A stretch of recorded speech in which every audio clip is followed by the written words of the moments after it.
Sara Mariano, uma cantora gospel de voz inconfundível, parecia viver um relacionamento perfeito com seu esposo Ederlan Mariano. Moradores do estado da Bahia juntos triunfaram, mas em determinado momento a Sara foi além, ficando o esposo como coadjuvante. Nas aparições do casal nas igrejas e nas redes sociais, eles vivenciavam um casamento invejável. Mas por trás das câmeras e longe dos religiosos, as coisas eram bem diferentes. Olá, minhas deusas e deuses do Olimpo, eu espero que vocês estejam bem. Aqui é a Cris Nunes e sejam todos muito bem-vindos ao canal Doc Criminal. Peço para vocês já no início do vídeo que nos ajudem aqui no canal, deixando seu like, bem como, se tu não é inscrito, se inscreva e entre nessa comunidade maravilhosa. Por aqui nós temos os melhores inscritos e os melhores comentários. E me falar em comentários, gostaria que vocês deixassem escrito o que vocês pensam a respeito deste caso, bem como quais mais casos vocês gostariam de ver por aqui.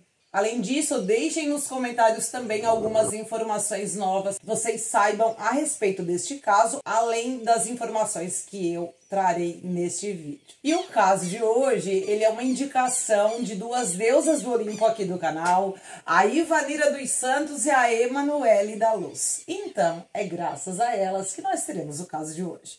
Agora, dados os recados da missa, vamos para o caso.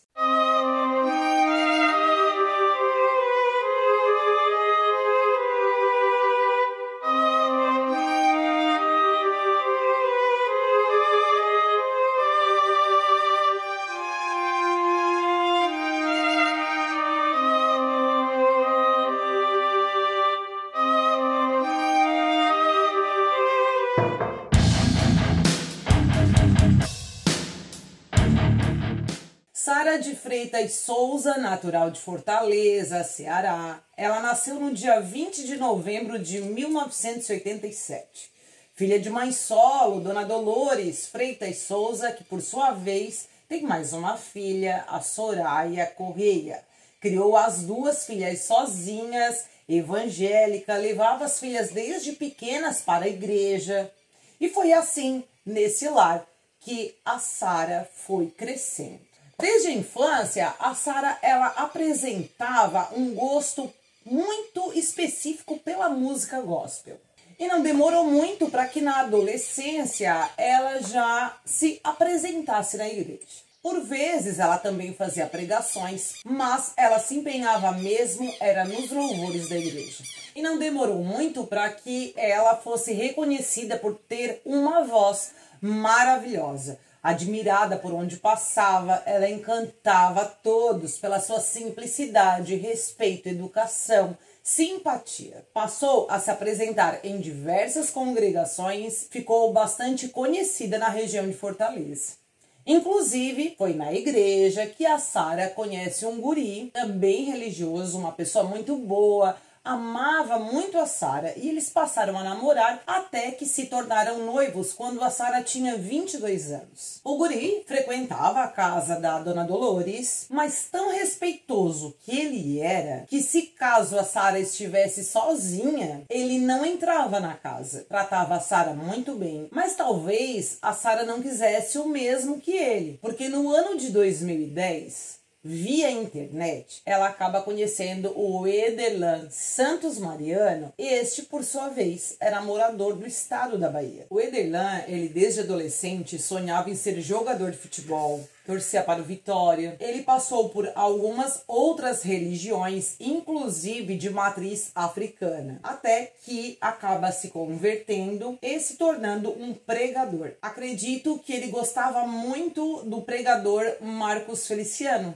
E digo isso porque a forma que ele se vestia, o jeito que ele arrumava o cabelo, a forma dele pregar dentro das igrejas era muito semelhante ao do pastor Feliciano. E cada mudança do pastor, do qual ele admirava, ele mudava também. Até mesmo quando o Marcos Feliciano tinha o cabelo curtinho, ele cortava da mesma forma. Quando o Marcos Feliciano passou a usar aquele cabelo mais para trás, meio lambido assim, o Ederlan fazia da mesma forma. Se a gente colocar a foto dos dois juntos, a semelhança é bastante grande. O Ederlan, ele queria ser um pregador famoso, ser reconhecido no meio religioso, não tinha um emprego fixo, se dedicava somente ao trabalho nas igrejas, do qual ele se apresentava em várias delas. O fato é que a Sara e o Ederlan, eles foram conversando cada vez mais, até que decidem se encontrar. A Sara rompe com o noivo e põe o fim no relacionamento. O guri, que era religioso, chorou como uma criança, pois era com Sara que ele queria ficar o resto da vida, mas não teve jeito.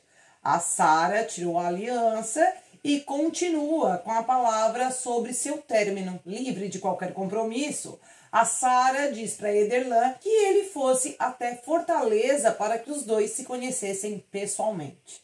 Mas o Ederlan acaba alegando para a Sara que ele não tinha condições financeiras naquele momento de estar fazendo a tal viagem. Afinal, ele trabalhava somente para realizar a obra de Deus. Ela, por sua vez, entende a situação e acaba pagando a passagem, tanto de ida quanto de volta. É assim que o Ederlan sai da Bahia e vai conhecer a Sara em Fortaleza.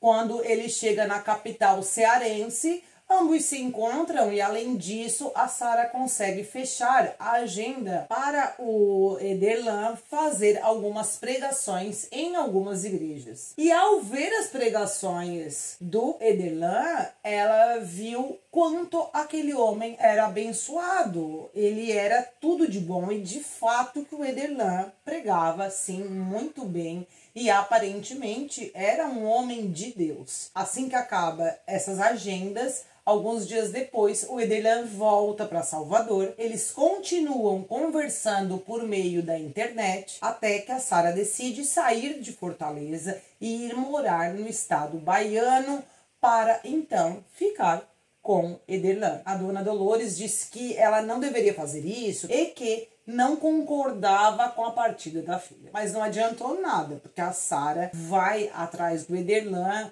vai viver com ele e na Bahia os dois acabam se casando, onde a Sara passa a usar o sobrenome Mariano. Inclusive, foi o nome artístico dela, né? Sara Mariano. E é assim que ela é conhecida no meio religioso. Logo, a Sara acaba engravidando e nasce em 2012 a filha do casal, Esmeralda, uma criança linda, saudável, cheia de vida. O casal continuou a realizar as obras na igreja. O casal, tanto a Sara, que louvava e por vezes pregava, como também o Ederlan. O casal ele foi se apresentando em muitos eventos e Ederlan por inúmeras vezes realizava pregações, que por sinal, como eu disse para vocês, ele falava muito bem. Não era à toa que ele era convidado por várias vezes para participar de inúmeros congressos. Junto dele, a Sara também era convidada. Muitos dos cartazes, ele era intitulado como pregador, que era um ex-filho de Oxalá. Então, no meio cristão, esse tipo de dizer, ele chama muito atenção. As pessoas, elas querem ouvir o relato de como alguém que era de uma religião de matriz africana se tornou um pregador de sucesso. Porque, sim, o Ederlan, ele era já aí nesse meio bastante conhecido. A Sara, ela não cobrava pela presença nos eventos das congregações, sempre pensou que quem cobrava para pregar ou cantar estava errado, já que pela obra de Deus, tudo que se faz em meio religioso não deve ser feito cobrança alguma. Mas eles precisavam viver. Então, nas apresentações, haviam ofertas, onde os fiéis, por livre e espontânea vontade, sentiam vontade de ajudar o casal financeiramente.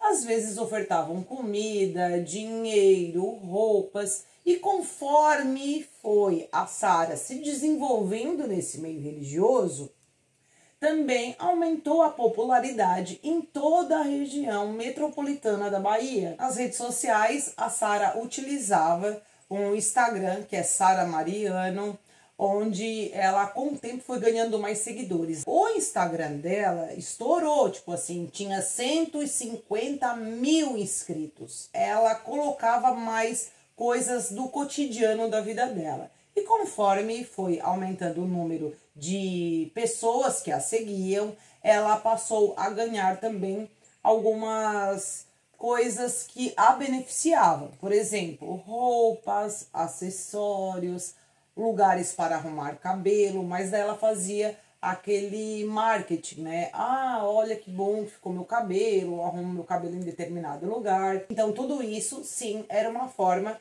de ajudar o casal e ela também a divulgar todas as coisas que ela era beneficiada.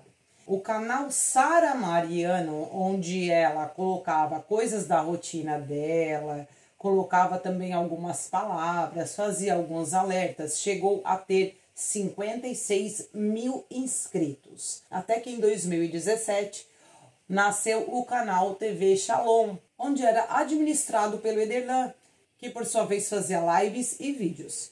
No canal TV Shalom era publicado diversos eventos religiosos, notícias, pregações, testemunhos, mas também haviam podcasts que ele fazia com vários convidados.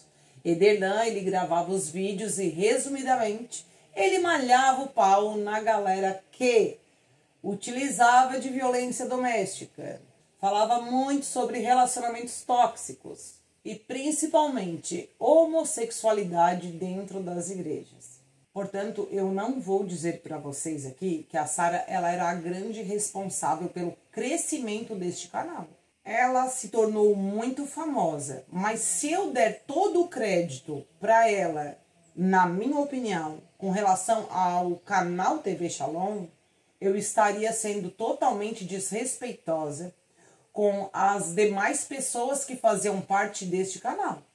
Porque se vocês entrarem lá no canal da TV Shalom, vocês vão ver que há muitos, quanto eu posso dizer que a maioria dos vídeos são de outros pregadores, outros cantores gospel. Caso eu estiver errada, vocês podem estar me corrigindo aqui nos comentários, mas eram vários participantes deste canal. E além disso, de várias congregações diferentes. Eu digo isso porque na maioria das vezes que eu ouvi falar desse caso, se comenta muito nessa questão da Sara ser a grande estrela desse canal, o que particularmente não concordo com isso. Até porque o próprio canal ele era bastante chamativo. As capas que o Ederlan utilizava na foto, por exemplo, para os podcasts. Os convidados que participavam vinham com histórias bastante polêmicas no meio religioso. E queira ou não queira, aquilo chamava muito a atenção. Por exemplo, ele colocava numa capa assim: ex-sapatão, ex-lésbica, ex-homossexual. Portanto, muita gente acabava clicando no vídeo por curiosidade para saber sobre aquilo. A TV Shalom passava de 250 mil inscritos no canal do YouTube. A família morava no bairro de Valéria, em Salvador, no qual viveram os últimos 7 anos. Frequentavam a igreja Assembleia de Deus na estrada de Barreiras. Em 2019, o Ederlan ele ainda continuava com as pregações, bem como a própria Sara, que também fazia pregações. Mas chegou um ponto que a Sara estourou tanto no meio religioso como cantora gospel, que o Ederlan, que tinha um sonho de se tornar um grande pregador, enfim, acabou não dando certo. Mas para Sara deu muito certo, o que fez com que Ederlan ficasse mais como coadjuvante da esposa. Mas ao mesmo tempo se tornou o braço direito dela. Por quê? Ele era o responsável por fechar agendas para Sara, onde ela se apresentaria em evento, congresso, pregaria em algumas igrejas, e olha que não era pouco não. A Sara fazia mais ou menos 20 apresentações a 25 apresentações por mês nas igrejas. Além disso, era ele também que verificava, negociava com as igrejas a questão do transporte, já que a família não possuía carro. Em todos esses eventos, o Ederlan geralmente ia junto com a Sara. o que proporcionou a eles conhecerem diversos fiéis, pastores, cantores, missionários e toda a galera do meio evangélico da região metropolitana de Salvador. Mas entre todas essas pessoas que eles conheciam, eu vou citar aqui alguns deles que vão estar ligados diretamente nesse caso. O primeiro deles é o Wesley Pablo Correia de Jesus, conhecido como Bispo Zadok, filho da pastora Ana Lúcia. Ele é natural de Camaçari, veio de berço evangélico, se tornou conhecido na região metropolitana de Salvador. Um grande pregador, compositor e cantor gospel. Realizava shows em diversas igrejas, bem como ele também era destaque nos louvores na Marcha para Jesus. Um homem admirado por muitos fiéis. Muitas pessoas gostavam, sim, dele. Zadok, ele tinha uma vida simples. Também fazia vídeos nas redes sociais, realizava pregações pelo Instagram, divulgava eventos que realizava nas igrejas e se tornou muito amigo tanto da Sara quanto também do próprio Ederlan. Mas nas redes sociais ele fazia sempre questão de elogiar a cantora, demonstrando a ela carinho e também uma grande admiração e respeito. Além do bispo, havia o Gideão Duarte Lima. 33 anos, ele era responsável pelo ministério evangélico.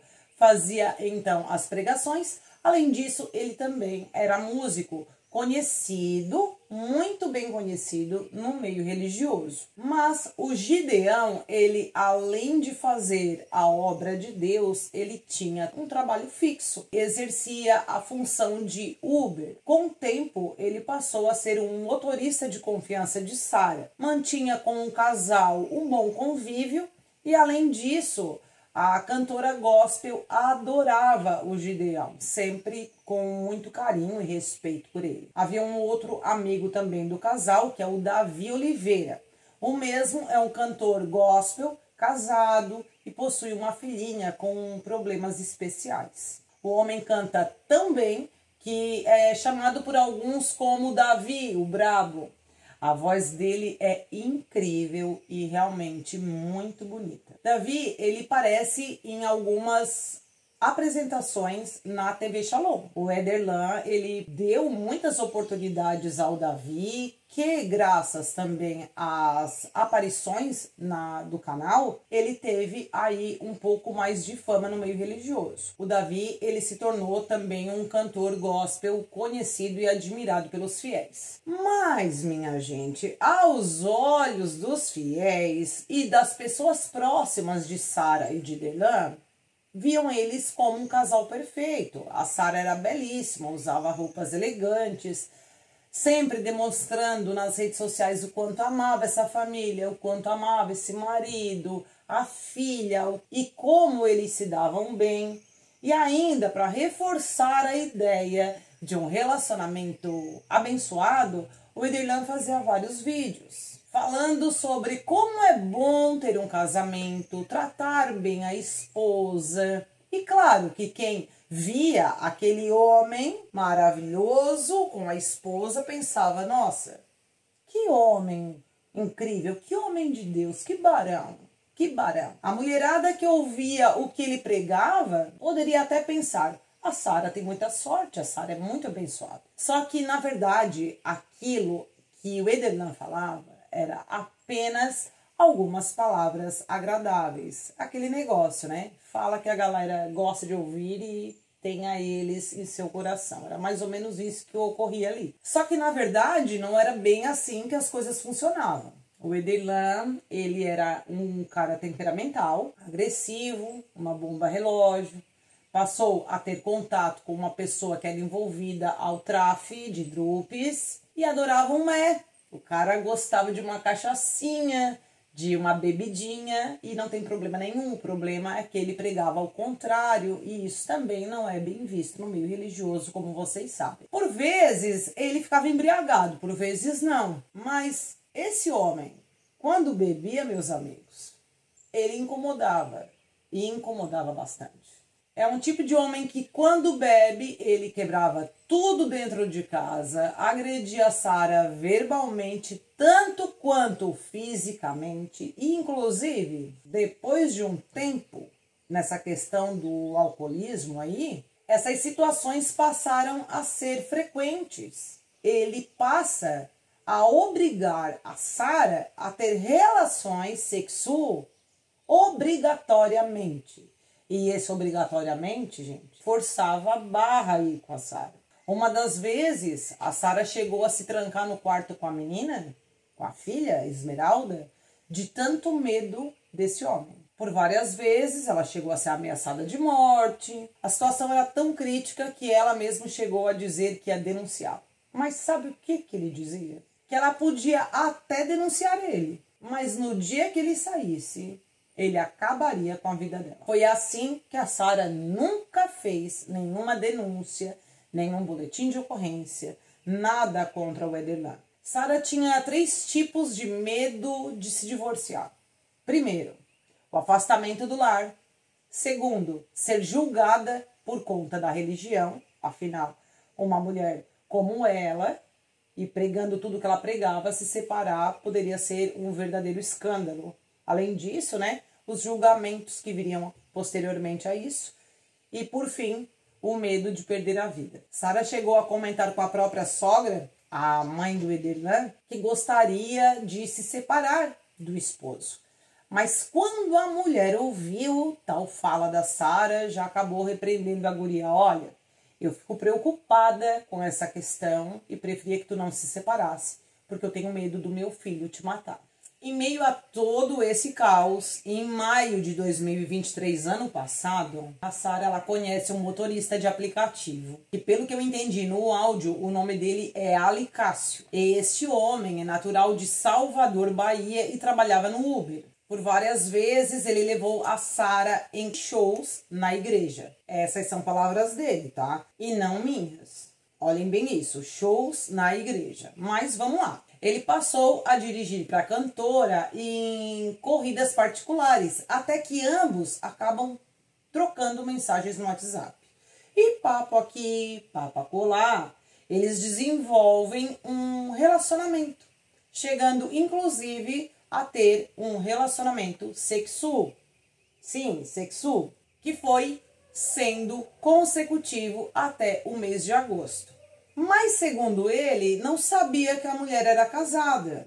Ele não sabia. Mas ela dizia para ele que sentia medo do marido e procurava alguém com quem ela pudesse contar para poder fugir. Então, não tem muito cabimento ele não saber que ela era casada. Até que em setembro do ano passado, esse homem acaba saindo da Bahia e vem morar em Florianópolis, Santa Catarina. Segundo ele, veio a trabalho.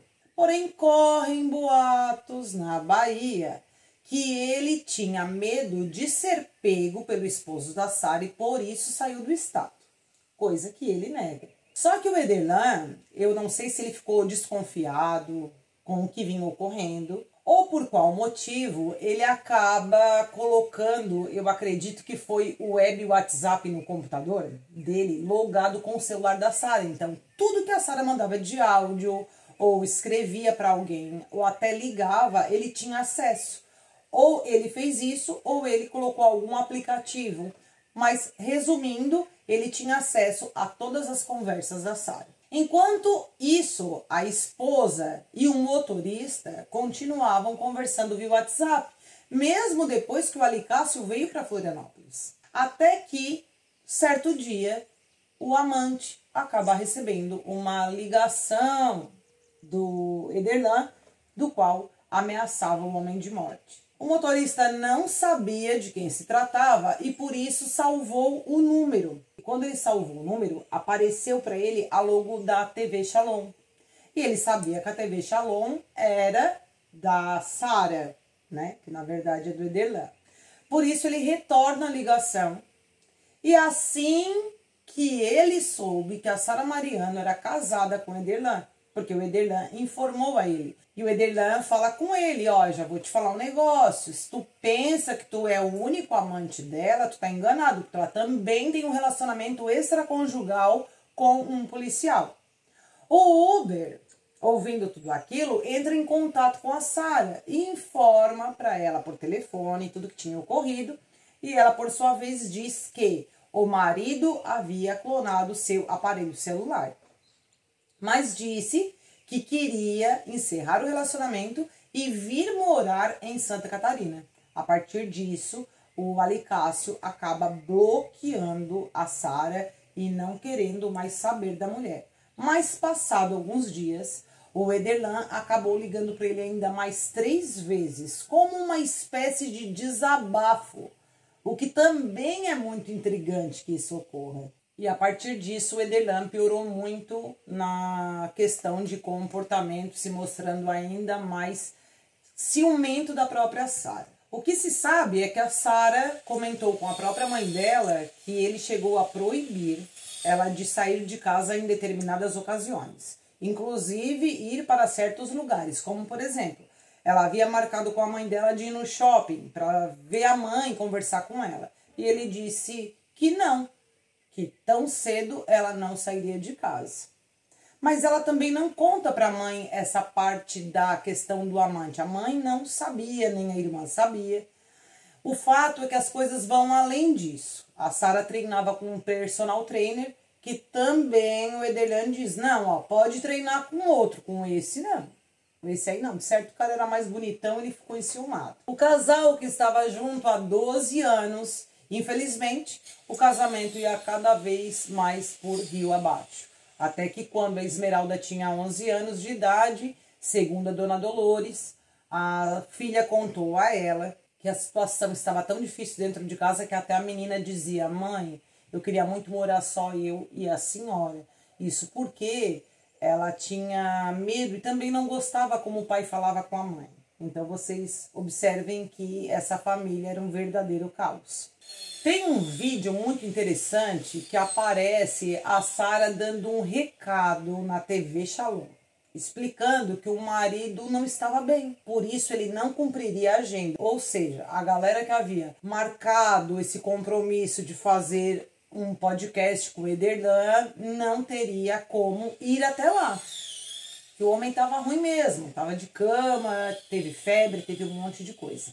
Mas nesse mesmo dia, a Sara ela manda um áudio para a mãe dela dizendo que estava numa campanha no monte. E essa campanha era um pedido que ela estava fazendo a Deus para que tomasse providência na vida do marido dela. E a mãe dela lá em Fortaleza fazia a mesma coisa, também estava em oração para que Deus tomasse providência quanto à vida de Ederlan. Mas até aí a gente entende que, né, seria para a melhora dele. Mas ocorre um trechinho que ela diz assim, ele está mal já desde sábado, de cama. Quem sabe já é Deus agindo na vida do meu marido. Em resposta à oração da senhora e à minha oração. E eu fiquei pensando o que ela quis dizer com isso. Porque a minha ideia de Deus, por exemplo, não é um Deus de doença. Só para que vocês entendam como esse caso de Sara Mariano, ele é muito mais complexo do que geralmente é divulgado. Porque a impressão que se tem é que a Sara, de algum modo, também não aguentava mais, mas também não queria sair do relacionamento. Em torno da metade do mês de setembro de 2023, o Ederlan e o bispo Zadok dormiram no estúdio de gravação do canal TV Shalom. Passaram aquela noite juntos. Agora, se dormiram juntos ou não, eu não sei. O que se sabe é que foi nessa bendita noite que eles passam juntos, é que o Ederlan fala com o bispo sobre, quem sabe, por acaso, a Sara tomasse o chá do sumiço e eles poderiam ter muito sucesso. Mas para realizar um plano do chá do sumiço, precisaria de mais pessoas, principalmente que executasse a tal ação, já que para ele ficaria difícil colocar a mão na massa, sendo que ele é conhecido em toda a região como sendo o braço direito da esposa. Teria que utilizar da ajuda de alguém de fora, mas que algo fosse muito bem planejado. para que nada desse errado. O amigo de fé, irmão camarada, bispo Zadok, que atuava na igreja de Camaçari, concorda em praticar a ação. E ele mesmo ficaria responsável em dar fim na vida de Sara. Para isso, ele receberia R$900 do Ederlan. Mas era preciso de mais ajuda, além do próprio bispo. Alguém que segurasse ela, que garantisse que tudo ocorreria bem e que ela perdesse literalmente a sua vida. Então, dias depois, o bispo fala com o Victor Gabriel Oliveira Neves. O Victor, ele frequentava a igreja do bispo, bem como morava muito próximo à sua casa. Tinha 24 anos, o guri era pregador e cantor no meio gospel, tentava a carreira no meio musical, mas enquanto esse sonho não se realizava, ele trabalhava como mestre de obras. E para ajudar na ação, ele receberia do esposo de Sara R$500. Além disso, a promessa em alavancar a sua carreira, com todo o apoio de Ederlan, o que eles consideravam o homem como um grande produtor e responsável pela fama da Sara Mariano. Enfim, o Victor, ele concorda em participar desse absurdo. Mas para que o plano fosse de acordo com o que essas cabeças vazias pensavam, eles precisavam de alguém de confiança de Sara para que levasse ela até um lugar determinado, para que lá ela fosse executada. Foi quando entrou na história o Gideão, o motorista de aplicativo que era de confiança de Sara. E para ele levar a Sara até no local que eles combinariam, o mesmo receberia R$400. E por sua vez também concorda em participar do crime. O fato é que todos os quatro entram em acordo em dar o chá de sumiço na Sara, porque eles tinham um propósito, que era, através do Ederlan, se tornarem tão conhecidos quanto a Sara era conhecida no meio religioso. Além disso, a TV Shalom estaria disponível a eles para fazerem suas apresentações. Dizem que eles queriam se apossar da imagem pública de Sara, fazendo todo o uso da estrutura já montada por ela, para lançar carreira na música gospel. Ederlan ainda prometeu a eles que assim que a esposa tivesse tomado o chá do sumiço, ele pagaria mais R$15.000 em dinheiro, sabendo ele que esse dinheiro a Sara estava guardando há muito tempo. Com tudo acertado, a data foi marcada para o dia 24 de outubro de 2023 e Ederlan, a partir daí, começou a entrar em ação, atuando como um péssimo ator, péssimo. O homem que até então não fazia questão de estar próximo da família da Sara, porque ele não gostava, em torno do dia 8 de outubro, passou a ligar para a cunhada, para a sogra e reclamar do relacionamento. Quer dizer, ele queria passar uma impressão que o casamento não estava bom, mas ele estava preocupado, porque ele amava a Sara, então ele queria reconstituir esse casamento. E, por sinal, estava bastante desgastado. Enquanto ele se prestava a esse papel por telefone, ele tentava negociar também uma arma com uma pessoa que ele conhecia, que era envolvida no meio de tráfico de drugs. Mas a Sara, em certo momento, acaba ouvindo o marido fazer tal negociação, pergunta para ele do que se tratava, ele conta que queria adquirir a tal arma e ela o repreende, diz, não, se tu me aparecer aqui com uma arma eu saio de casa, não tem como. Porém, a família da Sara fica sabendo da tal compra da arma, porque a Sara liga e conta, inclusive para a própria irmã, dizendo a Soraya o que estava ocorrendo em casa, que a situação da vida dela já estava preocupante, que ele sem arma já era aquele estrago, imagine esse homem com arma. Mas ela explicou para a irmã, em áudio, que já vinha guardando por um momento aí atrás um valor em dinheiro, que ela havia escondido em torno de R$15.000 para poder se virar por um período com a filha. O Ederlan tinha conhecimento desse dinheiro que ela vinha guardando, mas ele não sabia onde estava, mas sabia que ela tinha um dinheiro. Por isso que ele promete aos guris 15 mil reais caso ela tomasse o chá do sumiço. Dia 23 de outubro, a Sara liga para a mãe dela, Dona Dolores, e revelou para a mãe que precisava conversar um assunto muito sério. Mas naquele momento ela não conseguiria falar. Talvez a Sara não falou porque sabia que o esposo tinha acesso às conversas dela. Mal sabia a Sara que ela não teria outra oportunidade para contar à mãe sobre qual assunto tão sério se tratava. Nesse mesmo dia, o bispo Zadok liga para a esposa do cantor Davi Oliveira e diz que na noite seguinte precisava do servo de Deus na casa dele para organizar uma vigília que ocorreria no dia 4 de novembro. O Davi, que estava na autoescola no momento da ligação, recebe a notícia assim que ele chega em casa. Mas o cantor já estava envolvido nesse evento, inclusive já tinha até mesmo o folder, o cartaz pronto. Diante de tal situação, o Davi liga para o bispo Zadok e combina com ele que no dia seguinte eles poderiam então se encontrar em um determinado lugar para que juntos eles fossem para a casa do bispo Zadok, que fica num condomínio em Camaçari. Só que essa vigília que eles estavam organizando, para que os fiéis pudessem participar, teriam que comprar ingresso. E isso ajudaria bastante o cantor Davi, que necessitava de bastante dinheiro para o tratamento da filhinha dele. Essa criança ela é uma criança especial. Portanto, o cantor gospel precisava se empenhar bastante nesse evento.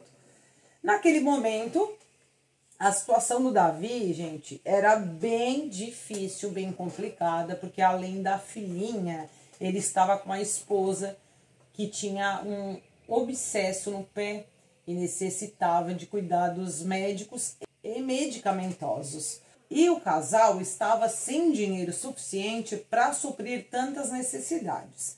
Como o Davi tinha aí uma intimidade com o bispo Zadok, ele acaba pedindo emprestado R$200. O bispo disse que sim, que emprestaria ele já no dia seguinte. Assim que eles estivessem na casa dele, ele já passaria esse valor. Agora eu peço atenção a vocês. Essa parte eu irei contar conforme o depoimento dos envolvidos no caso e do que foi divulgado pela imprensa. Talvez não seja exatamente isso que ocorreu, pois ainda não houve julgamento. O que acontece é o seguinte: no dia 24 de outubro, numa terça-feira, tudo o que foi arquitetado por esses homens começa a ser executado, a iniciar pelo Ederlan, que em certa altura do dia informa a Sara, sua esposa, que ela precisava estar presente num evento que ocorreria à noite. Só que era outubro é o outubro rosa. Então ele não poderia acompanhá-la nesse evento porque só estaria presente mulheres. E obviamente ele não iria com ela. Mas que já estava tudo certo, a questão do transporte do veículo que ia levar ela. Tudo. O local que ele diz a ela que ocorreria o tal evento é em Dias Dávila. Ocorreria no período noturno e o Uber a levaria, que seria o Gideão. Enquanto isso, o cantor gospel Davi Oliveira, que trabalhava como locutor em lojas fazendo anúncios, ele passou o dia inteiro trabalhando e também fechando alguns trabalhos futuros. Até que ele recebe uma ligação do bispo perguntando onde ele estava. E aí o Davi informa que ele estava num centro comercial e o bispo Zadok, por sua vez, diz que se atrasaria um pouco para pegar ele. Afinal, no dia anterior, eles combinaram que o Davi iria para a casa do pastor Zadok. O cantor, por sua vez, disse que não tinha problema se ele estava atrasado, porque naquele momento ele estava fazendo um serviço em algumas lojas e levaria até às 8 horas da noite para encerrar os seus serviços, mas que a partir desse horário o bispo poderia buscá-lo. Enquanto isso, o Gideão, motorista de Uber, que ficou responsável em transportar a Sara para determinado local, ele não podia ir com o carro dele, que ele geralmente fazia corrida. Então, o que ele faz? Ele fala com o vizinho dele, que é o seu Hugo Ricardo Cora, também conhecido na comunidade religiosa como Apóstolo Hugo. O homem possuía um veículo Nissan Livina branco. O Gideão, ele pede o carro emprestado às 8h20 da noite. Mas o seu Hugo, ele disse que ele não gostava de emprestar o carro dele. Isso porque ele já havia emprestado o carro outras vezes para outras pessoas e isso não acabava bem. Mas o Gideão insistiu pedindo, por favor, para emprestar o carro, que era rápido, para ele fazer uma corrida. E para o seu Hugo, de fato, ter que emprestar o carro para ele alega que o carro dele havia estragado, então ele precisaria usar o carro do vizinho somente por algumas horas. E foi assim que o seu Hugo disse, então tá, eu vou te emprestar, mas toma cuidado, logo eu quero o carro aqui. E foi assim que o Gideão sai para buscar o Bispo Zadok e o vizinho dele, né, o Victor Gabriel. Depois, os três partem para a margem BA 512, em frente à rua Ponte do Lameirão. Gideão deixa ali os dois homens e volta para buscar a Sara.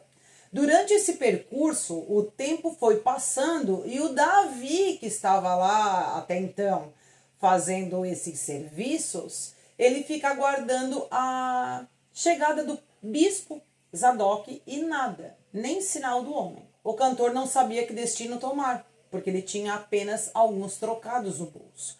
Viu que passava das 8h30 da noite, ele decide pegar um ônibus, ir até a estação Mussurunga e entrou no metrô. Ali mesmo ele liga para a esposa, olha, não deu certo de ir para a casa do bispo Zadok, eu vou voltar para casa e vou dormir em casa. Enquanto isso, a Sara já estava pronta e arrumada para participar do grupo das mulheres daquele evento.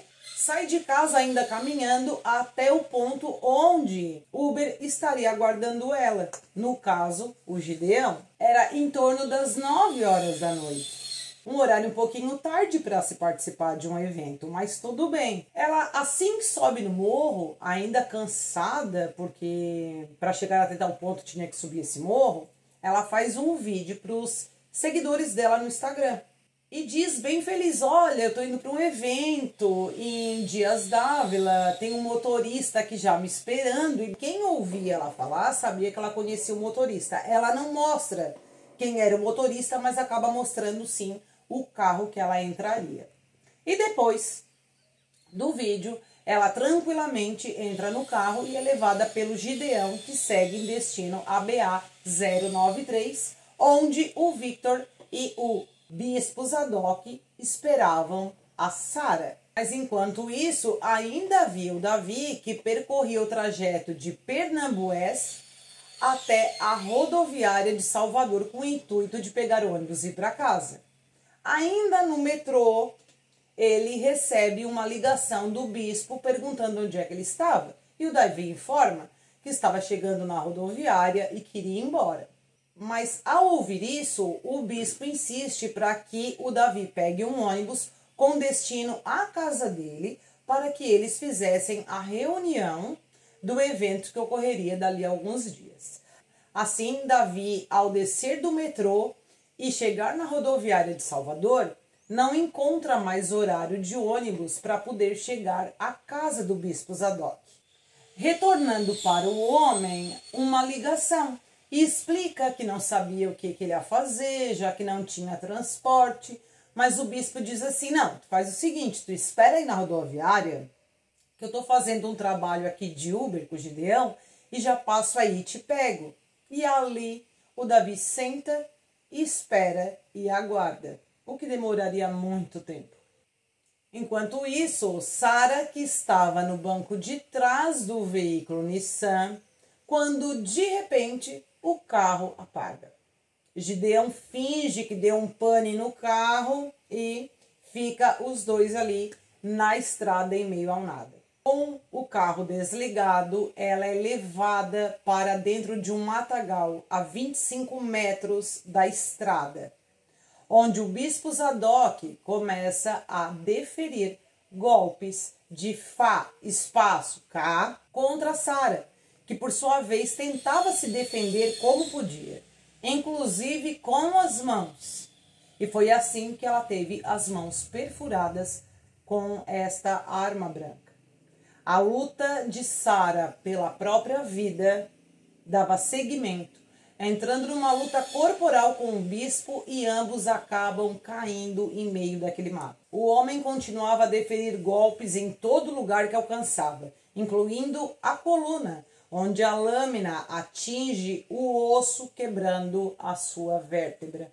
Segundo o Victor, os dois começaram a gritar. Foi quando aí o Victor precisou entrar em cena, segurando os braços de Sara para trás, deixando com que Zadok ficasse livre e conseguisse deferir quantos golpes ele quisesse contra aquele pequeno corpo. Ao total, a Sara recebeu 26 perfurações. Até que, segundo eles, a Sara acaba perdendo a sua vida, tendo ali o corpo jogado naquele matagal, como se ela fosse um nada, abandonada no meio do nada, naquela altura da noite. Terminado o tal chá do sumiço, os homens saem do local e levam consigo o celular de Sara, se direcionando direto à casa de Ederlan para entregar a ele o aparelho e confirmando que o serviço foi realizado. Enquanto isso, na rodoviária, ainda estava Davi. Sabia ele quem era o Gideão, porém passava a hora e nada deles chegarem. O cantor, que tinha R$7 no bolso, sem nem mesmo saber como ele voltaria para casa, desde a última ligação do pastor para ele, passaram-se horas. Deu 9h30, 10h30 e nada. Até que 11 horas da noite ele recebe uma ligação do bispo Zadok, dizendo a ele o seguinte: olha, a gente já tá chegando aí, tu já te direciona ali na parte onde ficam os táxis. E foi assim que ele fez. Quando o Davi chega na parte de fora da rodoviária, já estava chegando o carro Nissan Livina branco, com o Gideão dirigindo, o bispo Zadok do lado. Ele, por sua vez, entra no banco de trás do Uber e dá de cara com um guri que ele não conhecia. Este era o Victor Gabriel. Davi não o conhecia, mas o mesmo o reconheceu. Inclusive se referiu ao cantor Davi como o Brabo. Os três homens se direcionam à casa do bispo Zadok. Mas o Gideão, que dirigia o veículo, atendeu ao pedido do bispo Zadok para passar no local do crime. Ele obedeceu a ordem e pegou um desvio, passando por um pedágio. Inclusive, esse pedágio foi pago pelo próprio cantor Davi para que chegassem ao condomínio Algarobas, onde o bispo Zadok morava em Camaçari. Enquanto eles estavam ainda no carro, o Davi ele cobra do bispo Zadok o dinheiro que ele havia pedido emprestado. Ele diz: olha, tem como tu transferir para mim aqui por Pix os R$200 que eu te pedi emprestado, que eu preciso enviar para minha esposa, para ela comprar comida e remédios, ela tá precisando. Eu já falei com ela, tá tudo certo. Mas o bispo Zadok informa que emprestaria sim o dinheiro assim que eles chegassem em casa. Já quando chegaram na residência humilde do bispo, da qual não tinha geladeira, possuía uma sala que inclusive era usada por ele para fazer as gravações ali dos vídeos no Instagram e nas redes sociais, o Davi ele é ordenado pelo proprietário a ficar sentado nessa sala e dali não sair por enquanto. Foi quando ele chama o Gideão, bem como o Victor, para a parte de fora da casa. Eles conversam ali por algum momento, até que o Victor vai embora, já que ele era vizinho do bispo, ficando na casa somente o Davi e o bispo Zadok. Já o motorista de aplicativo vai para casa devolver o carro do vizinho, do qual ele entrega em perfeito estado exatamente a 1h10 da manhã. Aquela madrugada foi muito difícil para o Davi. Já sendo dia 25, na quarta-feira, o bispo estava diferente, segundo ele. Parecia que ele estava nervoso. Afinal, quem que vai fazer uma coisa dessas com uma outra pessoa e não vai ficar totalmente eufórico, né? Algumas coisas não se consegue disfarçar. E foi o que ocorreu com o Zadok. Devido à insistência de Davi para saber o que ocorreu, chega o momento da conversa dos dois que o bispo acaba abrindo a boca, o que ocorre em torno das 3 horas da manhã. O bispo Zadok contou ao cantor gospel que Ederlan havia mandado executar Sara, de 35 anos, mas não confessou a ele que foi ele próprio quem a golpeou. Mas depois que conta o tal segredo, ele passa a ameaçar Davi que acabaria com a sua família se caso a informação saísse dali. Por várias vezes mandou o cantor gospel fechar a boca. Passaram o restante da madrugada conversando até que o dia amanheceu, quando o bispo disse a ele que gostaria de ir na feira. Davi, por sua vez, disse que queria ir embora, mas o mesmo é impedido. Sendo novamente ameaçado, os dois seguem para a feira, comem pastel, isso mesmo, comem pastel. E este lugar, inclusive, era o mesmo lugar onde a irmã do Gideão trabalhava. Até que, em torno das 11h30 da manhã, o Ederlan acaba ligando para o bispo, dizendo que gostaria que ele fosse à sua casa. Nesse momento, o bispo ordena para que Davi ligasse do celular dele e pedisse um Uber. E assim foi feito. Os dois partiram para a casa do então viúvo, que não sabia que era viúvo, entenderam? Chegando na casa do Ederlan, o mesmo não atendia. Então, o Davi envia uma mensagem para o Ederlan dizendo que os dois já estavam ali o aguardando. Foi quando o Ederlan apareceu tomando água e também energético. O Ederlan, ele estava com um semblante de preocupado com o desaparecimento da Sara. E o Davi, ele ficou meio em dúvida quanto à história contada pelo bispo até então. O fato é que o Davi, a partir daí, foi encaminhado para ficar no estúdio, enquanto o Ederlan, junto com o bispo Zadok, ficaram conversando na sala. Foi quando, em torno das 4h30 da tarde, a esposa do Davi, que já tinha ligado várias vezes para ele, dizendo que naquele dia o cantor tinha um compromisso, estaria ocorrendo uma campanha e que ele precisava chegar em casa logo. Mas quando o Davi informa ao pastor que precisava ir para casa, o mesmo o proíbe novamente. Disse que Davi iria embora para casa junto dele lá em Camaçari. Até que os dois saem da casa do Ederlan e, ao subir o morro para pegar um transporte para voltar à casa do bispo, no caminho, Zadok já ia dizendo: olha, se tu abrir a tua boca, tu já sabe, a partir de agora, tu tens que me tratar normal, dar paz, irmão, tudo igual. Finge de conta que tu não sabe de nada. E nesse momento, quem chega a passar por eles e estava de carro e para e pergunta: oi, onde é que vocês estão indo? É o pastor Edmilson, que era conhecido tanto do bispo quanto do próprio cantor gospel.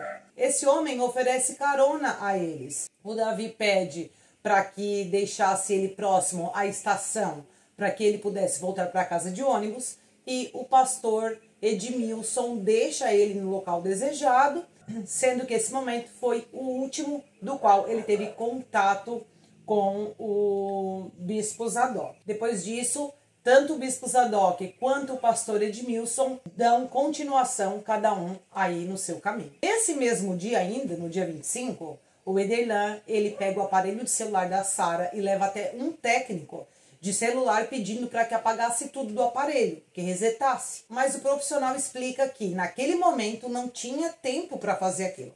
Mas ele insiste, o Ederlan insiste que quer porque quer esse aparelho resetado e ainda naquele momento. E fica ali esperando o técnico de informática fazer o serviço. Ele não sai nem no lado de fora da loja. Resumindo, ele só saiu dali quando o celular estava prontinho. O Ederlan, preocupado com que o corpo de Sara fosse encontrado, ele ordena para que os comparsas dessem um fim no corpo.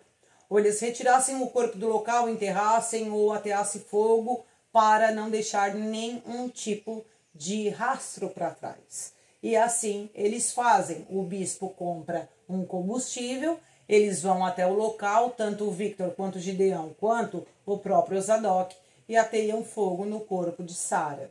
Dia 26, na quinta-feira, o Ederlan ele vai até o Departamento de Homicídios e Proteção à Pessoa para registrar o desaparecimento da esposa, informando ele aos policiais que Sara tinha o costume de participar de vários eventos religiosos e na noite de terça-feira ela foi um evento só de mulheres, por isso que ele não foi junto. E que a esposa iria com um carro de aplicativo, do qual a própria igreja que estava realizando o evento era responsável pelo transporte. E eles que haviam chamado o Uber para ela, não ele. Por isso ele não sabia quem era o tal motorista que levou a esposa até tal evento. Inclusive ele não sabia nem mesmo se ela havia chegado nesse evento. A única coisa que ele sabia é que o evento ocorreria em Camaçari.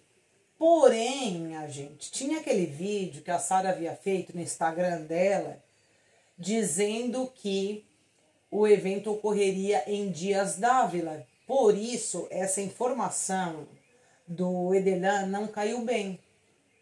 Porque assim que o caso ele começa a ser divulgado, o líder religioso André Santos, amigo da Sara, disse que naquele dia não houve nenhum evento em nenhuma igreja do município de Camaçari no dia e horário relatado pelo Ederlan. E além disso, esse homem ele cita o vídeo que a Sara fez antes do desaparecimento. Nesse mesmo dia, o Ederlan, junto com a filha, entra em contato com a família da Sara, informando a eles sobre o desaparecimento. A dona Dolores e a Soraya enlouqueceram, entraram em pânico e não engoliram não a história contada por Ederlan. Além disso, ele faz um vídeo também com essa criança, com a Esmeralda, né, onde ele chorava. Ai, gente, o choro dele é só pela misericórdia, mas ele chorava dizendo que estava preocupado, que naquele dia nem ele nem a filha haviam comido absolutamente nada, que ele estava desesperado porque a polícia falou para ele que ele precisava buscar informações se a Sara estaria em algum hospital. Só que como que ele ia fazer? Ele não tinha veículo para estar indo para um lugar e outro, precisaria usar de Uber. Então seria de grande valia se as pessoas pudessem ajudá-lo financeiramente. Ele começa a pedir Pix, pedir aí, né, os pedidos para ajudá-lo. E claro que tudo isso começou a cada vez mais tomar força. Ele acaba prestando uma entrevista a um jornal local, onde acaba contando que ele não havia participado do evento com a Sara, justamente porque esse evento seria só para mulheres, devido ao Outubro Rosa, e que o chip do aparelho celular da Sara havia sido desativado na quarta-feira à noite e que isso também estava impedindo as buscas. Falou ele também que Sara nunca havia desaparecido. Quando eles questionaram a ele sobre a tal campanha de arrecadação para ajudar na descoberta do paradeiro da esposa, ele simplesmente abandona a entrevista. Dia 27, na sexta-feira, o Ederlan ele presta uma nova entrevista no Alô Juca, que inclusive eu preciso deixar aqui os parabéns para esse repórter. Que profissional, minha gente, que profissional. Baita mesmo. Com jeitinho, ele pega a confiança do Ederlan, que por sua vez contou ao repórter que as coisas não eram como as pessoas estavam falando. Ele nunca foi produtor da Sara. E que nem ele era pastor e nem a esposa era pastora, como estavam dizendo. Que a mulher era cantora gospel, mas que por vezes ela pregava, assim como ele. e que pelo fato deles não terem carro, geralmente eles pediam aí o Uber, né, para que ocorresse esses transportes nas participações dos eventos, na igreja, enfim, todas as atividades que eles exerciam. Passado um tempo da entrevista, ainda no período da tarde daquele dia, a polícia recebe uma ligação de alguém que diz ter visto um corpo pegando fogo, às margens da BA-093, na altura de Dias Dávila. E os profissionais, por sua vez, se deslocam até o local. O corpo estava de barriga para cima, o rosto totalmente carbonizado, realmente era irreconhecível, gente, não tinha como dizer de quem se tratava o corpo, olhando não dava para dizer. Os braços estavam queimados na parte superior do braço, aqui também, mas as axilas estavam preservadas. Mas quanto à questão dos braços, era interessante porque o braço ele estava bem próximo aqui do corpo, mas essa parte das mãos, elas estavam levantadas assim, ó, erguidas, como se ela estivesse pedindo uma clemência às alturas, enfim. O corpo estava, obviamente, bastante inchado. Ela estava vestindo somente as roupas íntimas. Calcinha vermelha era possível verificar. O sutiã só tinha o elástico. Essa outra parte onde cobre o peito não dava para identificar a cor. As pernas e os pés não foram queimados, uma parte da barriga também não. E as informações que saíram é que a planta dos pés dela estava no chão e os dedos enrugados, como se ela tivesse feito força. O que chama muito a atenção quanto a esse crime, quem olhasse tal imagem, parece que foi ateado fogo com ela ainda viva. Mas que uma coisa fique clara, esse corpo ele estava pegando fogo. Então, se caso realmente a história é como eles contaram, que eles foram no outro dia e atearam fogo, pode até ser que isso ocorreu. Mas como eles encontraram o corpo pegando fogo, de duas uma, ou eles voltaram nesse mesmo dia 27 novamente e atearam fogo mais uma vez, ou devido à liberação de gás, e se o local é muito quente, é capaz sim de pegar fogo. Então não se sabe ainda eu digo porque esse laudo ele não foi divulgado.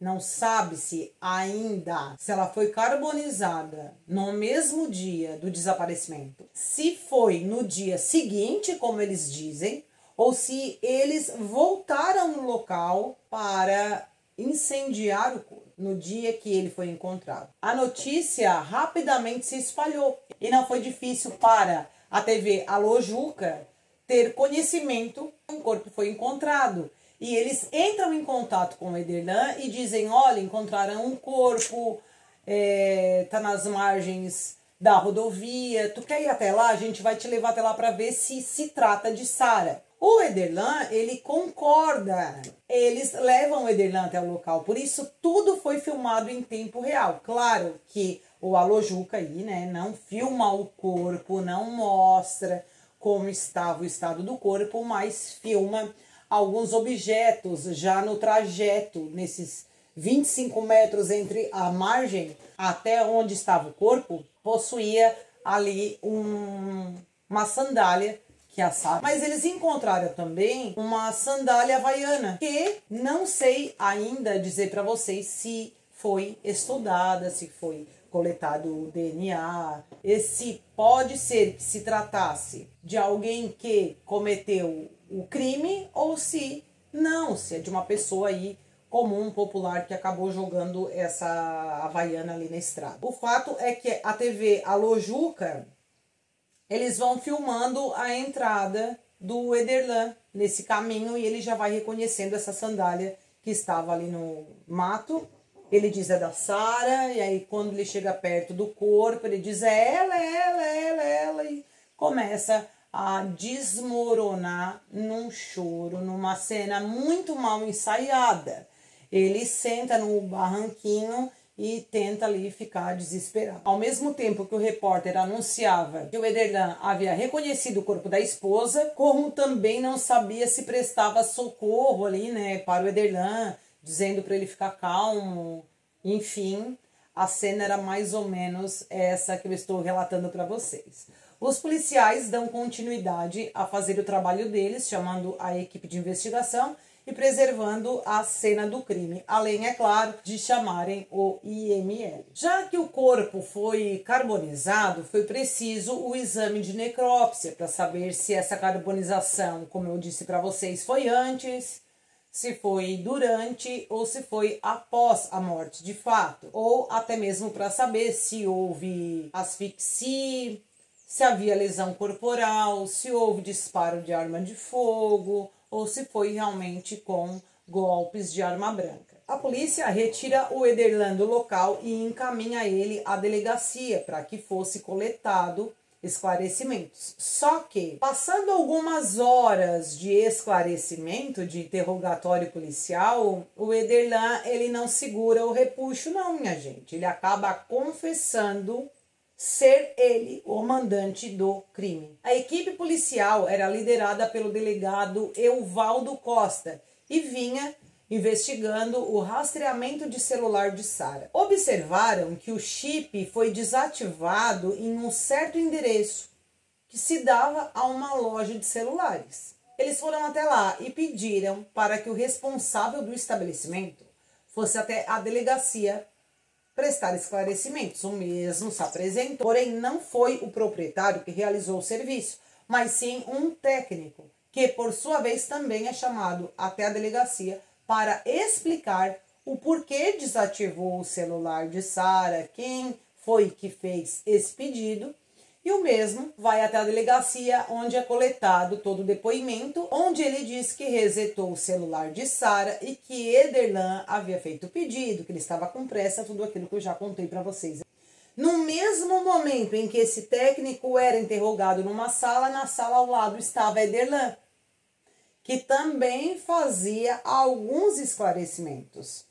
Só que nesses esclarecimentos do Ederlan ficou muito claro que ele tentou ocultar prova do crime, que ele tentou despistar a investigação e até, de certa forma, impedindo que a investigação fosse feita. E foi assim que, ainda de madrugada, Ederlan é preso temporariamente. Assim que ocorre a prisão do Ederlan, a filha deles, a Esmeralda, decide ficar com os avós paternos, os pais de Ederlan. Foi através da imprensa que o ex-proprietário do veículo, Nissan Livina, assiste na TV imagens em que Sara Mariano aparecia entrando tranquilamente num carro Nissan Livina. Mas quando ele vê, ele diz: meu Deus, era o meu carro. Preocupado, no dia seguinte, que já era sábado, dia 28, ainda de manhã, ele liga para o seu Hugo. E daí ele diz assim: ô Hugo, tu emprestou o teu carro para alguém? E aí o seu Hugo diz assim: o seu Hugo nem lembrou. Disse: não, acho que não emprestei não. E este homem, antigo proprietário, diz assim: não, é porque a foto do Nissan Livina está em tudo quanto é que é aplicativo. Para conferir a informação que ele estava prestando ao seu Hugo, ele envia a foto. Quando o seu Hugo olha, ele diz: meu Deus, é o meu carro. Ele reconheceu e ele lembrou que ele havia emprestado para o Gideão esse carro. Rapidamente ele pega o veículo e vai até a polícia, onde o veículo foi periciado. E eles lá acabam encontrando a tiara da Sara no banco de trás do carro. O que levou a polícia a pensar que talvez a luta corporal tenha iniciado ainda no carro. E foi assim que o Gideão foi encaminhado por policiais para a delegacia de Dias Dávila na tarde de sábado, onde prestou um depoimento e depois foi liberado, já que não havia confirmação de que ele estava envolvido no crime. E aí começou a luta da família da Sara, principalmente pela irmã dela, a Soraya Correia, que iniciou uma vaquinha online. Nas postagens ela pedia aos seguidores ajuda, principalmente financeira, porque ela precisava arrecadar um dinheiro que seria usado para realizar o transporte da família da cantora, que se encontrava no Maranhão e precisava se deslocar até a capital baiana, onde seria realizado o enterro. Foi assim que a família conseguiu ajuda para realizar, inclusive, esse transporte e fazer, de fato, o reconhecimento do corpo. A Soraya, ela foi junto com uma amiga da família, fez a viagem, chegou no IML, mas ao ver a irmã naquela situação, a Soraya acaba passando muito mal, inclusive desmaiando. Por mais que ela se esforçasse para fazer esse reconhecimento, não foi possível fazer o reconhecimento da Sara Mariano devido a divergências nas documentações, porque houve conflitos nas informações documentais. Por isso, a dona Dolores Freitas precisou sair do Maranhão, onde mora, para realizar o procedimento na Bahia. E sim, a dona Dolores consegue fazer o reconhecimento do corpo da filha, que depois, então, foi liberado o corpo para que ocorresse o velório. E foi assim que na segunda-feira do dia 30 de outubro, o corpo da cantora gospel Sara Mariano, 35 anos, foi velado e sepultado no cemitério da Quinta dos Lázaros, no bairro da Baixa dos Quintas, em Salvador. Familiares e amigos da Sara lotaram o cemitério. Sob aplausos, o corpo da cantora foi enterrado. Ainda durante o sepultamento, as pessoas gritavam por justiça. Gente, era muitas, mas muitas pessoas no velório da Sara. Demais mesmo. Obviamente, né? O velório ele foi feito com o caixão lacrado. Era de uma tristeza enorme, uma tristeza sem fim. Aquela mãe, né, a dona Dolores, assimilar a morte da filha diante de tamanha crueldade. Além disso, saber que foi o genro que cometeu o crime. A filha da Sara, a Esmeralda, ela não foi ao velório da mãe. Porque não se sabe, porque não é comentado o motivo dessa criança não se despedir nos últimos momentos da mãe dela. Mas nem mesmo nesse momento, a dona Dolores teve a oportunidade de abraçar a neta. Bom, dia 31 de outubro, na terça-feira, houve a audiência de custódia no Fórum Dias Dávila. E o Ederlan, obviamente, chegou algemado no local, escoltado por policiais e seguido por equipes da imprensa. Ele foi hostilizado, teve o cabelo puxado por uma manifestante. Várias pessoas tentavam agredir esse homem, mas a polícia conteve a multidão. Depois da audiência, o Ederlan ele foi levado novamente para a delegacia onde ele estava detido. E é nesse mesmo dia que a defesa de Ederlan apresenta para ele, obviamente, bem como para a justiça, uma carta que a Esmeralda, de 11 anos, supostamente escreveu, onde ela dizia para o pai ficar tranquilo, que ela sabia que o pai não havia feito nada contra a mãe dela, mas que o verdadeiro culpado seria preso. Além disso, revelou ela o desejo de ficar com a avó paterna, da qual ela se refere na carta aí como mamãe. Além disso, e que se fosse para ela ficar sob os cuidados da dona Dolores, a mãe da Sara, ela preferia parar num orfanato. Ela fala mal da própria tia. Segundo ela, a Esmeralda, a mãe dela, Sara, dizia para ela que a irmã não tinha nunca um marido certo. Ela namorava um hoje, outro amanhã e outro depois. A carta ela foi contestada pela família de Sara. Pediram inclusive para analisar a carta e a advogada da família leva essa carta para um perito, onde o mesmo diz que a menina pode ter sido coagida a escrever tais coisas que na carta continham. Ocorreu uma gravação nesse dia também do Ederlan preso. Eu acredito que quem gravou aquela cena foi o próprio advogado de defesa. Nesse vídeo muito curtinho, ele alega que estava tomando 2 medicamentos calmantes e que ele não estava bem, começa a chorar ali, fingiu um choro que não sai nem lágrima, mas passa pra gente é que, de certa forma, ele queria justificar tudo aquilo devido à medicação, o que também não tem fundamento. Porque no dia seguinte, dia 1º de novembro, ele foi enviado ao Centro de Observação Penal no Complexo Penitenciário da Mata Escura, na capital baiana. Mas foi determinado pela Justiça que a Esmeralda deveria passar o sábado com a família materna e o restante dos dias com a família paterna. E que esse contato ele deveria ser intermediado por uma terceira pessoa. Mas nenhuma das vezes a menina compareceu. Enquanto isso tudo ocorria, o bispo Zadok dava continuidade às apresentações dele nos shows, pregações. A última participação dele mesmo, ele chega a fazer uma postagem onde alegou na legenda: cumprindo uma ordem deixada por Messias. Não é brincadeira, gente.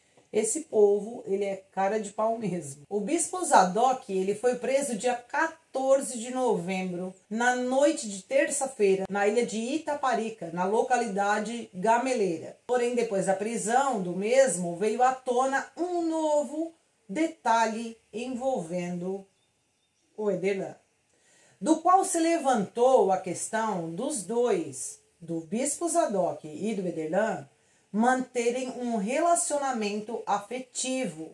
Talvez tudo que foi feito com a Sara devia ao fato dos dois terem esse relacionamento. O que, por enquanto, também não ficou claro se tinha ou se não tinha. Porém, a polícia nunca chegou a declarar essas alegações como sendo verdadeiras. Tem outros vídeos onde o Ederlan aparece andando de mãos dadas com outro homem no shopping. Agora, se ele era homossexual ou não, ainda a gente não sabe dizer porque tudo ocorre em segredo de justiça. Davi, o cantor gospel, sabendo da prisão do bispo, procura um advogado no dia seguinte, com receio que lhe caísse um peso quanto ao crime. Porém, toda a história relatada na parte do Davi deixou os populares com um pé, 2, 3, 4 atrás.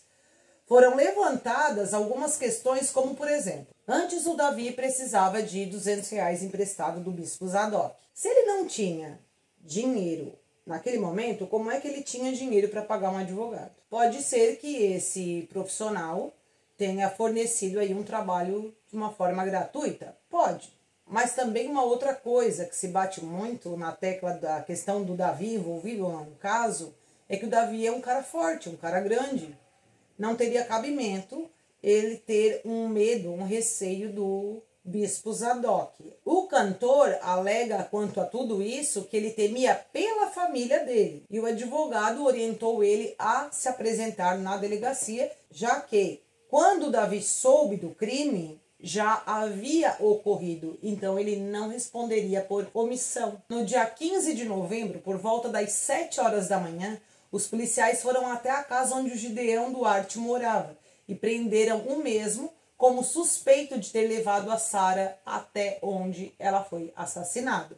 O Gideão, por sua vez, alegou ter levado a Sara até o local e entregou ela ao bispo, bem como para o Victor, que depois disso ele não sabe o que eles fizeram com ela lá dentro do mato. Posteriormente, o Zadok, Ederlan e o Gideão, eles passaram por uma audiência de custódia. No dia seguinte, no dia 16 de novembro, Victor Gabriel foi encontrado em Camaçari, na região metropolitana de Salvador, onde foi levado de Camaçari até a delegacia de Dias Dávila, mas ele foi liberado porque não havia ele mandado de prisão naquele dia. Ele contou sobre o envolvimento do Davi de Oliveira, o Brabo, no crime e que o mesmo colaborou com a morte de Sara. E que este cantor gospel recebeu R$200. Foi quando a imprensa divulga a suspeita da polícia em relação ao envolvimento do Davi no caso Sara Mariano. Ou seja, o quinto suspeito do crime. Assim que é noticiado isso na TV, a mãe do cantor gospel, de 80 anos, acaba desmaiando ao saber que o filho estava envolvido nesta atrocidade. Foi assim que no dia 17 de novembro, o Davi se apresenta na delegacia, contando tudo aquilo que eu contei para vocês até aqui sobre aquela parte dele, que ele estava esperando o bispo Zadok, que foi até a casa do bispo, que foi ameaçado, enfim. O fato é que o brabo, ele tinha álibis, principalmente depois que ele volta da casa do bispo, porque ele participou aí de vários eventos. Então não teria como ele estar envolvido, por exemplo, na queima do corpo. Ele contou à polícia também que os R$200 que ele recebeu foi emprestado e não dado a ele para se manter em silêncio. Devido à falta de provas e à negação de Davi no caso, o mesmo passou de suspeito para testemunha do caso Sara Mariano. No fim da tarde desse mesmo dia, o bispo Zadok, bem como o motorista de Uber, Gideão, eles foram enviados ao Centro de Observação Penal no Complexo Penitenciário da Mata Escura, na capital baiana, onde também estava preso o próprio Ederlan. Dia 21 de novembro saiu a ordem de prisão para o Victor Gabriel, onde ele se apresenta na delegacia de Dias Dávila, na região metropolitana de Salvador, que era responsável pela investigação do caso. Ele confessou todo o crime e posteriormente foi colocado frente a frente com Gideão e Zadok. O Victor, ele disse que frequentava a mesma igreja do bispo, dizia que estava muito arrependido e sentiu medo dos demais homens fazerem algo contra ele. O advogado Marco Pavan, que defende o Victor, ele disse que a motivação do crime foi por conta de uma traição por parte de Sara e que Ederlan não teria aceitado a infidelidade da esposa e por isso mandou executar a mulher como uma vingança. E o Victor, ele foi enviado também para a mesma penitenciária onde estavam os demais suspeitos do crime. Os investigadores buscaram pelo suposto amante para entenderem se aquele era realmente o motivo da morte de Sara Mariano. O motorista que se encontrava morando em Florianópolis recebeu uma ligação da delegada para que se apresentassem na delegacia. Assim, o mesmo fez. Relatou todo o envolvimento com Sara e a ligação que recebeu de Ederlan. A prisão temporária de todos os envolvidos foi estendida para que ocorresse demais investigações. No dia 12 de dezembro de 2023, a Justiça concedeu a guarda provisória de Esmeralda com 11 anos para a família paterna. A advogada da família de Sara tentava recurso para ajudar a revogar essa guarda. A dona Dolores, gente, chegou a participar de vários programas jornalísticos para conseguir ajuda para ver essa neta. E é muito triste essa parte, de verdade. Ela falava que, apesar de muito humilde, ela criou as filhas sozinha e garantia que a criação da menina seria da mesma forma que ela criou a própria filha, sendo dentro da doutrina religiosa. A família acredita que a Esmeralda seja influenciada de alguma maneira pela família paterna, ou até que seja impedida de conversar com a própria avó, para que fique neutra no caso, ou que talvez até a menina não fale algo a mais que possa comprometer ainda mais Ederlan.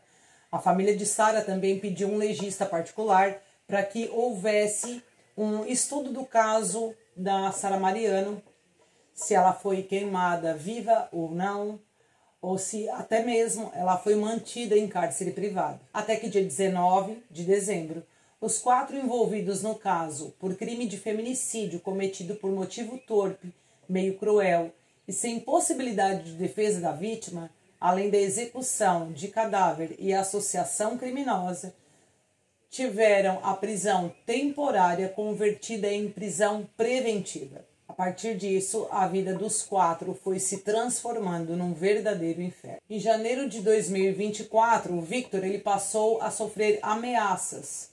Outros detentos diziam que no primeiro banho de sol que ele tivesse e que ele permanecesse sozinho, eles iam quebrar ele a pau lá dentro.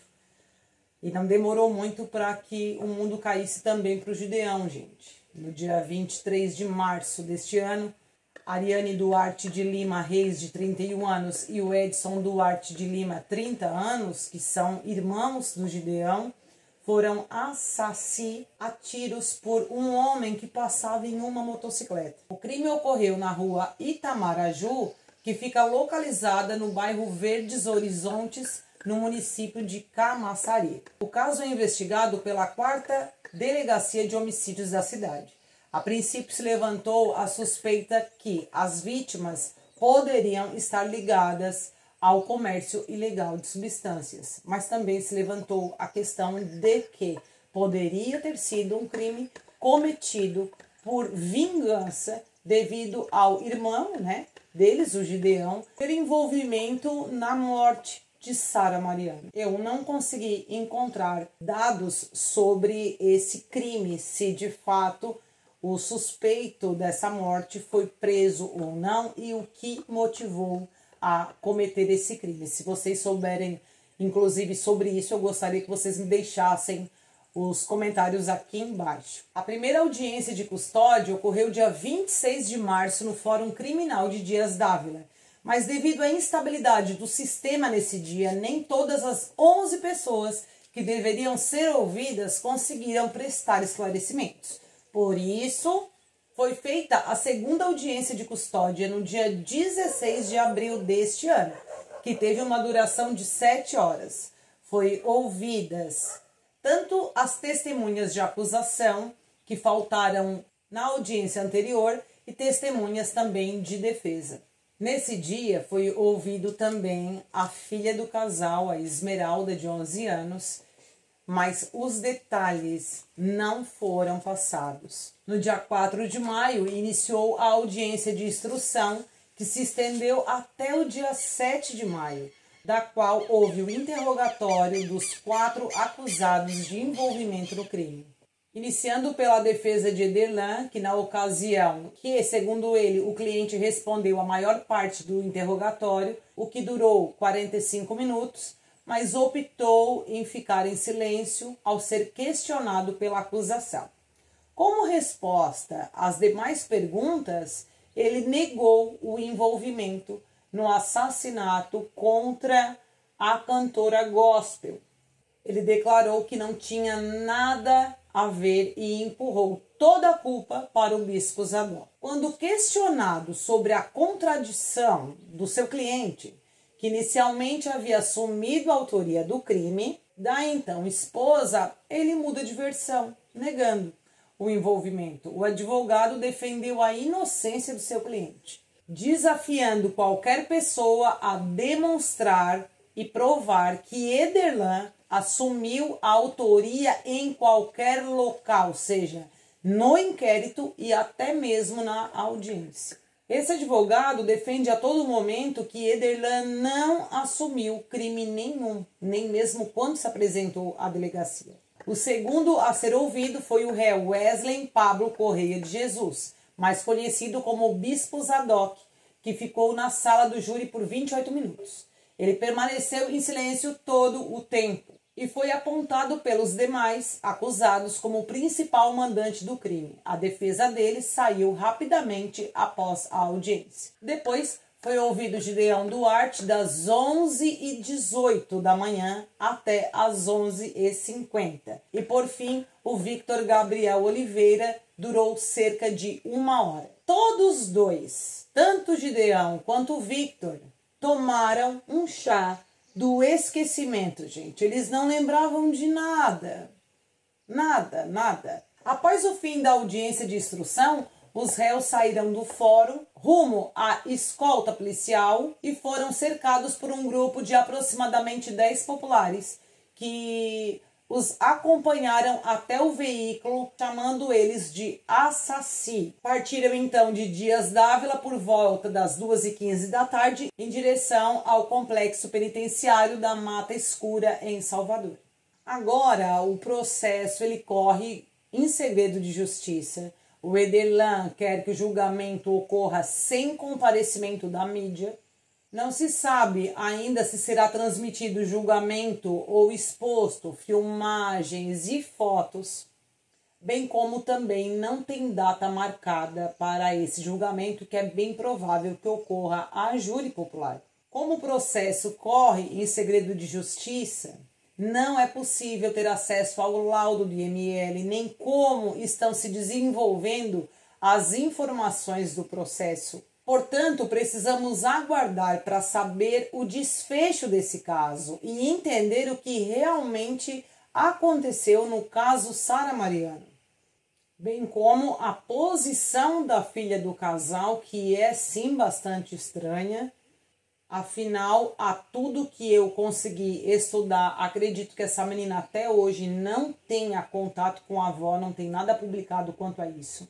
Caso vocês saibam de alguma informação, também podem deixar aqui nos comentários, assim todos ficam informados quanto a este caso, que por sinal é bastante complicado. O caso da Sara Mariano, a gente poderia ficar aqui horas e horas falando sobre ele. São muitos questionamentos que se levantam sobre várias partes disso tudo que eu contei para vocês. Muitas coisas não são expostas no meio desse caso. A polícia, ela diz que o que motivou esse crime, ao entendimento deles, é por conta dessa questão deles quererem tomar o lugar da Sara. Há alguns casos que falam muito também, que eles tinham muita inveja da Sara e por isso fizeram o que fizeram, que queriam ter acesso ao Instagram dela, usar aquele Instagram. Eu não acredito nisso nunca. Até porque, gente, a TV Shalom, como eu disse para vocês, que seria ali o maior interesse deles, né, dos envolvidos, era aberta praticamente. O Ederlan sempre deixou aberto para vários pregadores, não só para os envolvidos, mas para tantos outros. Então, meio que é uma informação que não fecha para mim isso. Foi motivado por conta que eles queriam crescer profissionalmente. Tanto a Sara viva ou morta não seria um impedimento para que eles crescessem nesse meio. Até porque tem lugar para todo mundo. Pode até ser que o Gideão e o Victor fossem movidos a receber esse 15 mil reais, por exemplo, que seria dividido entre eles. Pode até ser que fosse. Agora, por se apossar das redes sociais é meio estranho, até porque isso não funcionaria. O que me parece é que o bispo tinha muita raiva da Sara, muito ódio mesmo. Até porque para deferir a quantidade de golpes que ele deferiu, 26, é ter muito ódio. Por isso que eu não acredito que o pastor Zadok fez isso por dinheiro. Mas me parece uma questão de raiva mesmo. Talvez este crime, na minha concepção, tivesse algo ligado à vida particular, tanto do Ederlan quanto do bispo Zadok. Aí sim se justificaria tanta raiva do Zadok para com Sara. Se caso fosse por fama e dinheiro, qual a preocupação em querer manter sigilo nessa audiência? Mas afinal, qual foi o motivo na opinião de vocês? Será que foi a questão da traição, supostamente aí levantada de Sara para Ederlan? Foi por inveja, mas para mim parece que tem caroço nesse angu. Agora, se vocês pensam que também tem caroço nesse angu, deixe escrito para mim aqui, para não falarem outra coisa, tem caroço nesse angu e que ainda vai vir à tona, quem sabe, aí no julgamento que vem a júri popular. Bom, acredito que o vídeo deve ter ficado gigantesco, espero os comentários de vocês para que assim eu possa estar conversando com vocês um pouquinho. Te espero no próximo vídeo, um grande beijo e que o universo nos abençoe.